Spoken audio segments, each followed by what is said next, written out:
Hi everyone, it's me, Kyle, the face behind K-Rob Novelist on Twitter. I'm here to talk a little bit about my 2,000 follower giveaway, and this is really the first ever video I've made about anything writing related, so bear with me here. Most of you will probably know that a couple of months ago I was talking about what I was going to do when I finally got to 2,000 followers on Twitter, and I did, which is fantastic. Thank you all for your continued support. So many of you are really, really important to me. But anyway, I'm not here to talk about me today. I'm here to talk about the winner of my contest. So I was asking around for people to like, retweet, and all that to enter this contest. And what I was going to do was I was then going to take the winner who I randomly picked out of those people that I selected and then read some of their stuff to you. So here I am today, going to follow through on my promise. And the winner of my 2,000 follower giveaway was Destiny Smith. You can find her on Twitter at Destiny Ray Smith.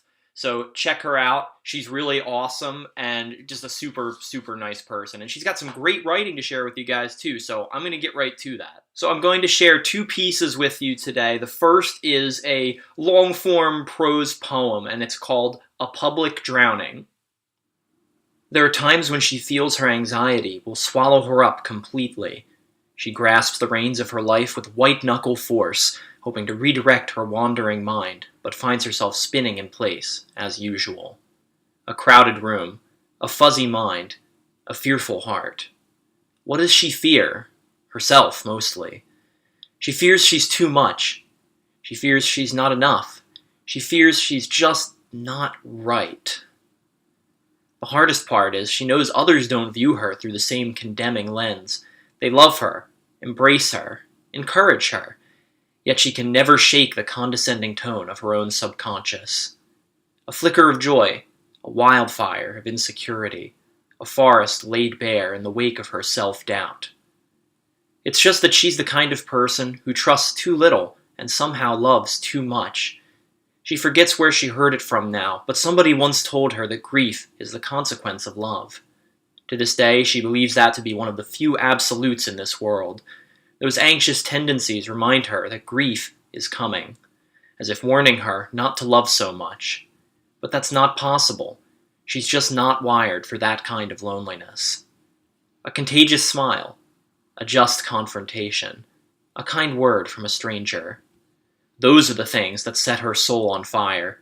She can't help but love the wielders of compassionate magics, those tangible mystics that have the power to make a slow-moving line in Walmart feel as if you're next in line for Space Mountain.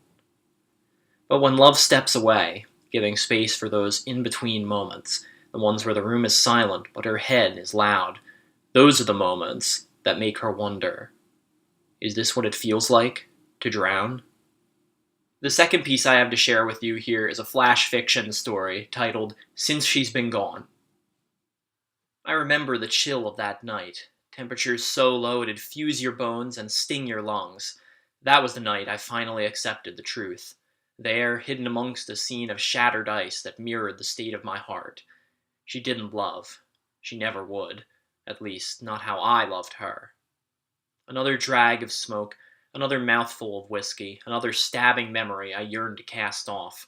Her eyes, bluer than any I'd ever seen and have yet to see since, stared back at me behind a frame of chestnut locks. And that smile, God, I swear it produced its own gravity. She drew you in like that, anchoring you at her side with her effortless, dark humor and witty comebacks.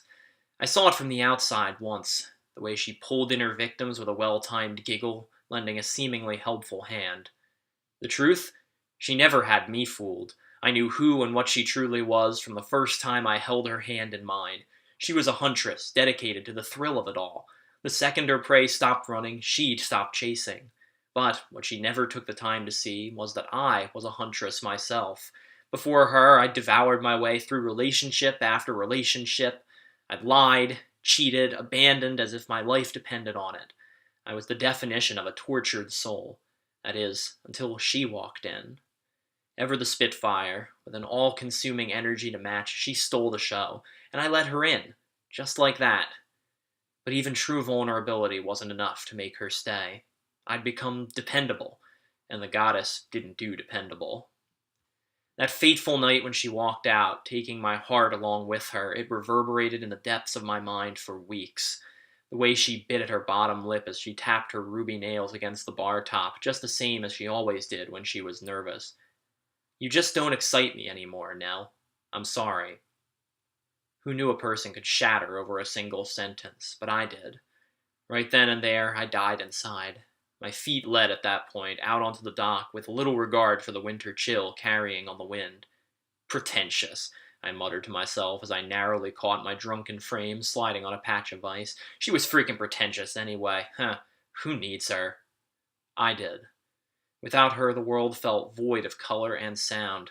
I drifted through my days, just waiting for nights to come so I could close my eyes and forget. But the next morning always came, faithful and monotonous as the day before, and the day before that.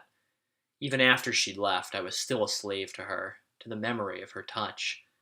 Liza, ever the vindictive lover, wrong for me in every sense, yet the only thing I craved.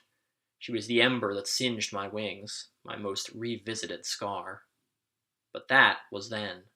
Now look at me, 11 years later, and I'm a new person. Hell, I hardly recognize myself compared to the zombie I was back then. Sure, I still dream of her sometimes, think of her on occasion.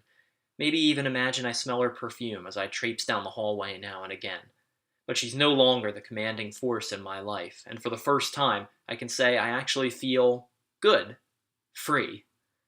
How I got a drug like her out of my system is all still a bit of a mystery. If I had to take a guess, I think it took falling in love with someone else to fall out of love with her. You see, I've met someone. Someone with strange ideas, aspirations, the desire to make a real difference in the world. She's kind, lends a helping hand because she actually wants to. She doesn't prey on the weak. She doesn't pretend to have all the answers. She just is. Content and eager to be the best she can be, no matter how much she has to work on it. And I love her. More than I expected I could ever love anyone again. I'm happy, thriving even. Since Liza left, I met me.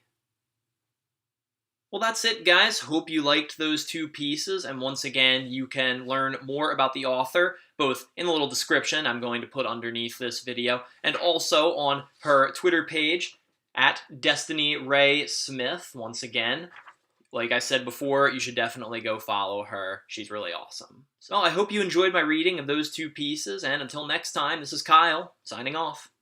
Have a good day, everyone. Thanks for listening.